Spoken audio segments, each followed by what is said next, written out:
Alright, here we go. This is my 2002 Rc51 with the Yoshi exhaust on it. It's got the actual rear seat on it. I do have a cowl for it right here. So basically the cowl kind of sits on top right there and it makes the whole back flush. It's a twin pipe Yoshimura exhaust. I don't know if you can see it too well in this light, but it's got a magnesium crankcase cover on it. Twin mount side intercoolers. Then there's the front. It's completely blacked out. Brakes are new on it. Oil's just recently changed. Here's my, I don't know if you can see my chain and sprocket kit too well, but it's got the new black anodized driven steel 520 chain sprockets with a DID chain. Get it cranked up here. Where's the blinker on?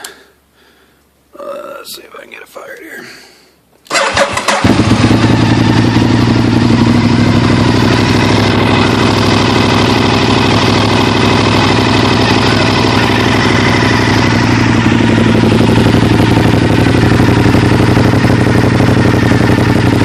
Get a couple quick revs.